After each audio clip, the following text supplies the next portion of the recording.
Welcome to Bind EduTech, and we were concluding the chapter We Are Not Afraid to Die If We All Can Be Together, written by Gordon Cook and Alan East. जिसमें Gordon cook जो हैं वो narrator हैं, अपनी family के साथ voyage पे निकलते हैं और डेट वाइज बताया गया है कि 25 जनवरी को लोगों ने क्रिसमस मनाया, 2 जनवरी से प्रॉब्लम फेस करना शुरू किया, फिर 3 जनवरी को क्या हुआ, 4 जनवरी को क्या हुआ, 5 जनवरी को क्या हुआ, 6 जनवरी को क्या हुआ।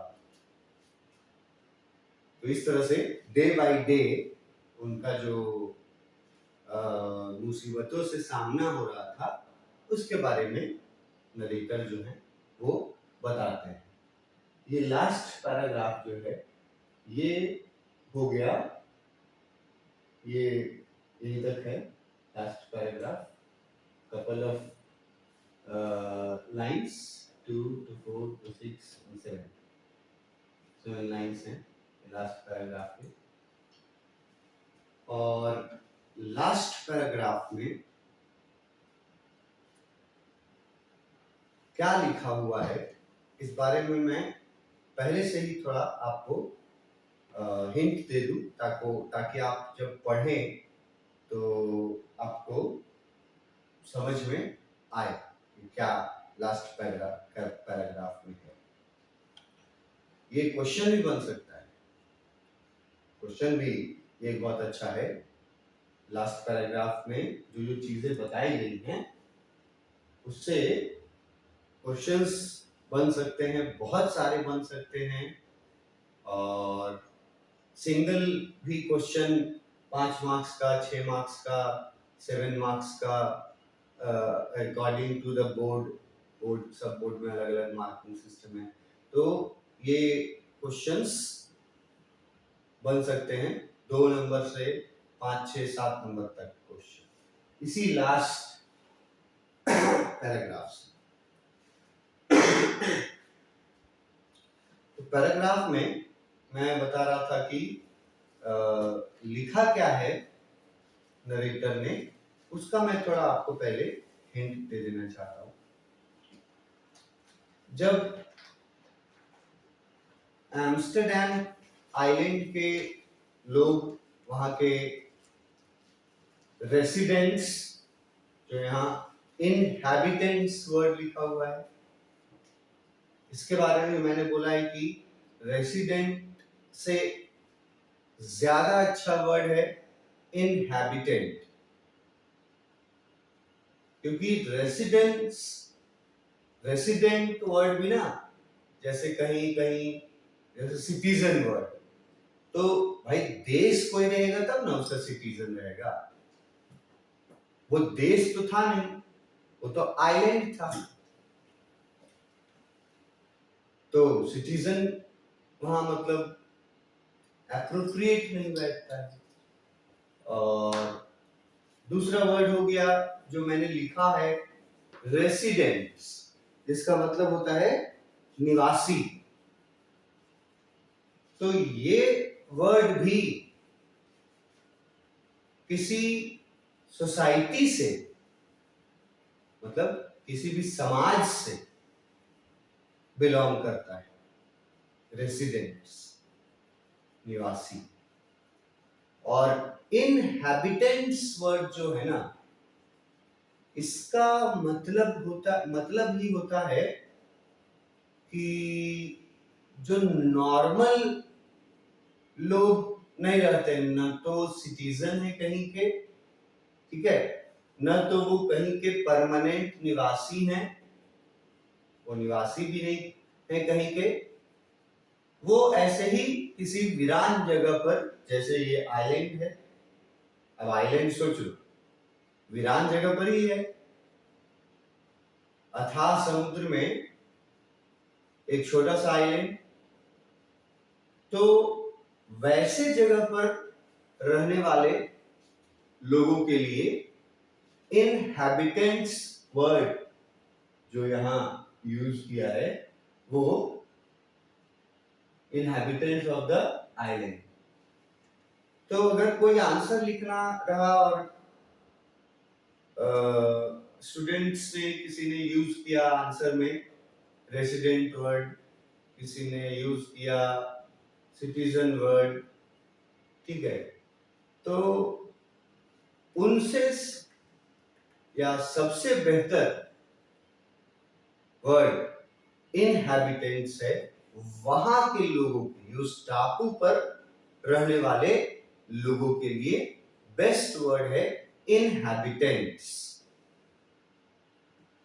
तो मतलब थोड़ा ये हो जाता है, इनहैबिटेंट्स का मतलब पता है, रिलेटेड हो जाता है ना, जंगल में रहने वाले लोग, शहर से और डेवलपमेंट से जो लोग का कोई लेना देना नहीं है, वो इतनी दूर रहते हैं। जैसे एक वर्ड यहां भी आया था इसी चैप्टर में, शायद मैंने एक वर्ड तुमको बताया है, इसका वो जो वर्ड था रिमोट, रिमोट एरिया। अगर जो मैं बोलता हूं कि जिसको 80-90 में अपना नंबर ले जाना है इंग्लिश में, उसको याद आ जाना चाहिए कि रिमोट एरिया का मतलब हम क्या बताएं। तो सेम चीज है, मतलब रिमोट एरिया में रहने वाले लोगों को इनहैबिटेंट्स बोला जाए तो बेस्ट है।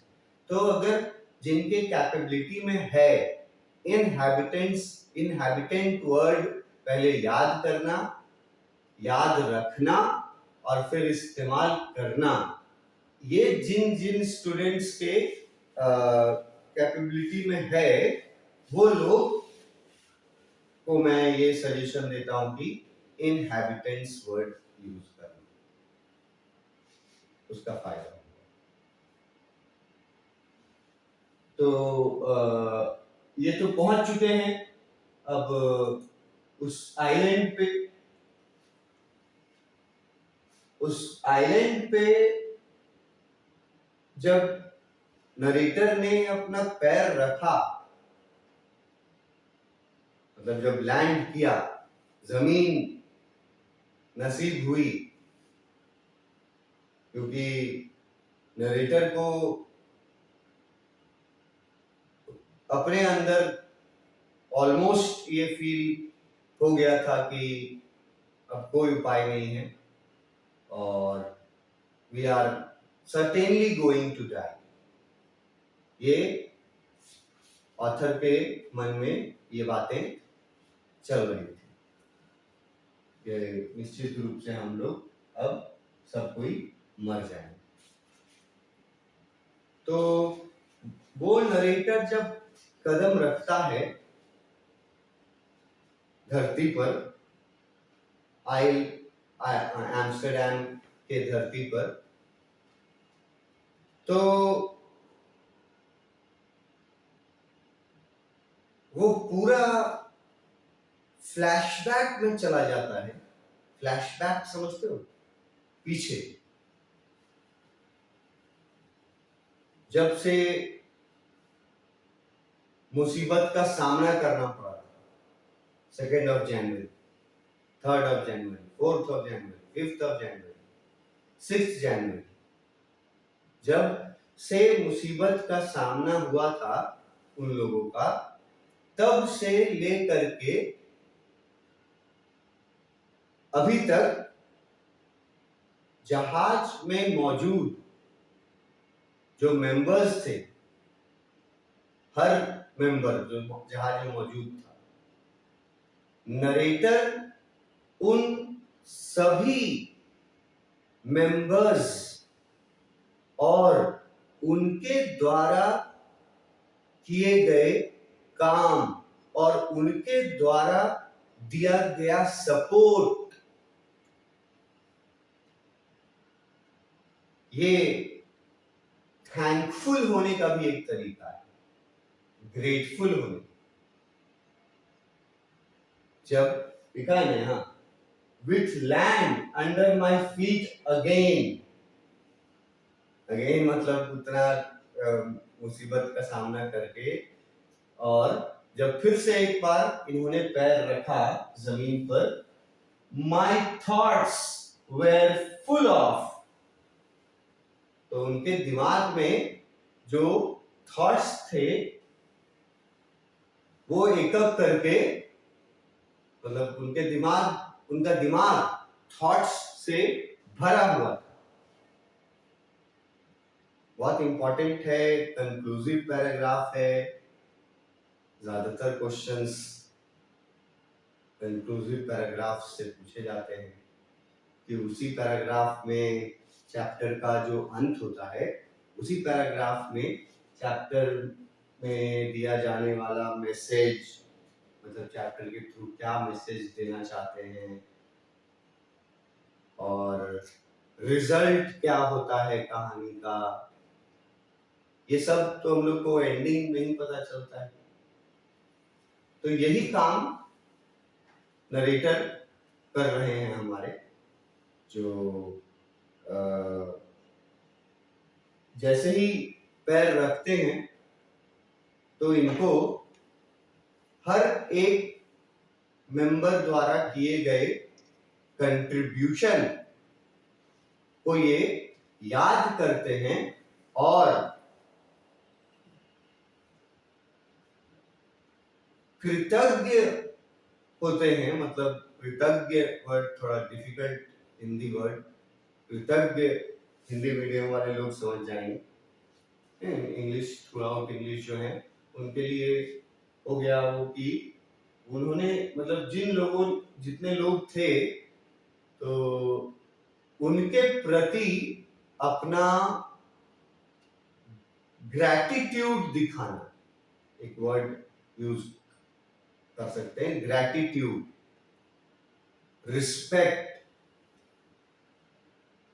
तो हर एक मेंबर के बारे में और उस मेंबर के किस काम को याद करके और रिस्पेक्ट देते हैं, थैंकफुल रहते हैं उन मेंबर्स को, वो एक एक करके लिखा हुआ है इस पूरे पैराग्राफ में। वही बच जाने के बाद, जिंदा बच जाने के बाद वो हर उस इंसान का थैंकफुल है जो इंसान उस शिप पर मौजूद थे और जिन इंसानों ने बिना हार माने, बिना सरेंडर किए और मुसीबत का सामना, जिसको बोलते हैं डट करके करना, हिंदी में बोलते हैं ना डट कर मुसीबत का सामना करना, चाहे मुसीबत कितनी भी बड़ी क्यों ना हो। ये लोग जिस तरह की मुसीबत में फंसे थे ना, ये बड़ी क्या, उससे बड़ी मुसीबत कुछ हो ही नहीं सकती,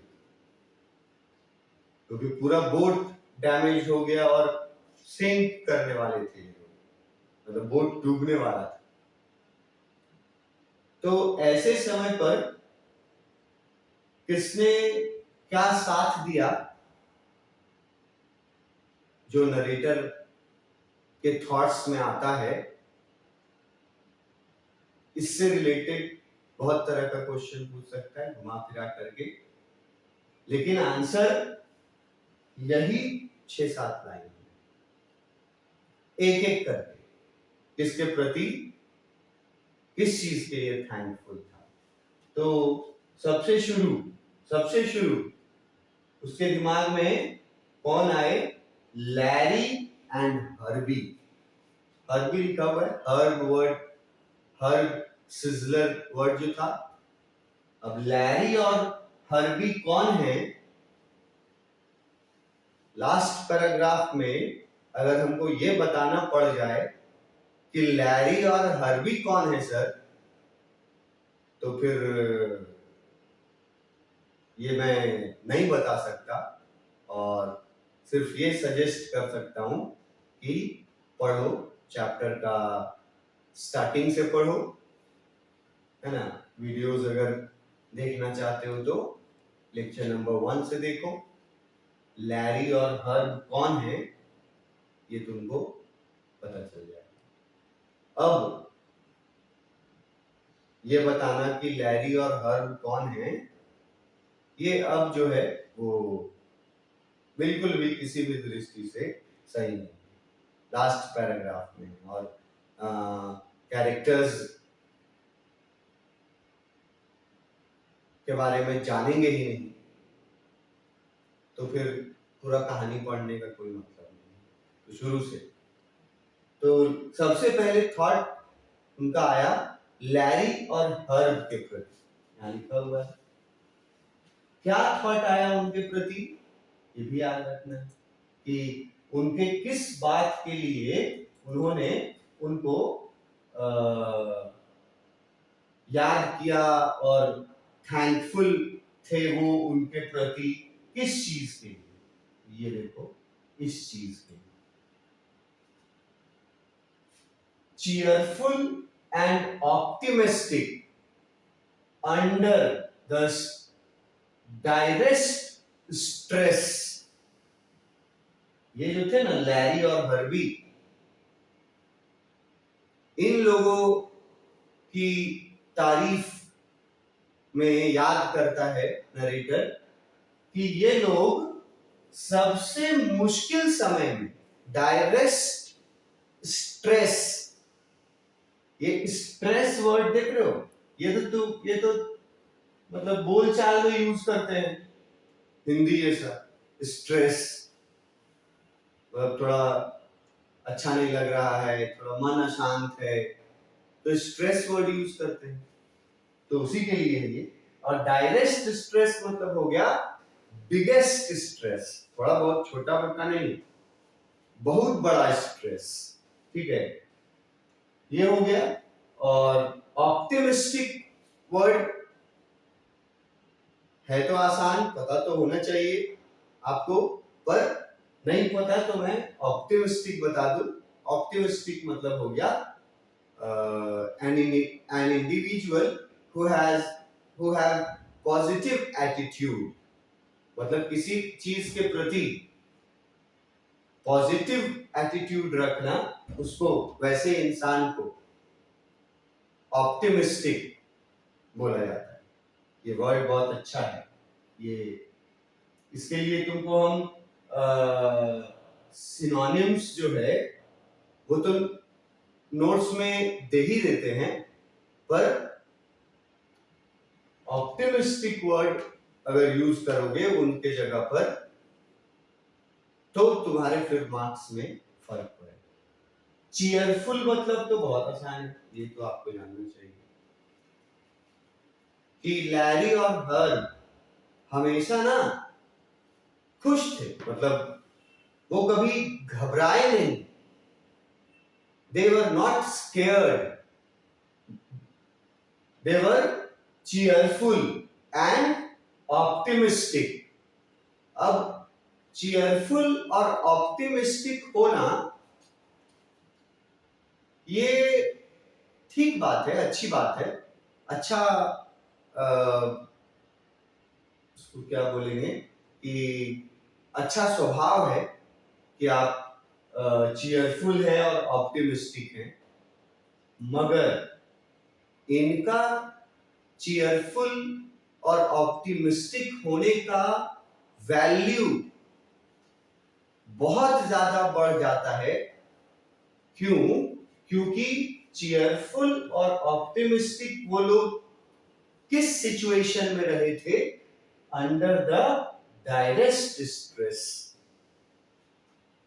मतलब जब सबसे मुश्किल हालात थे उस समय भी वो चीयरफुल और ऑप्टिमिस्टिक थे, लैरी और हर्ब। तो ये उनके बारे में याद करता है नरेटर। दूसरा कैरेक्टर अपनी वाइफ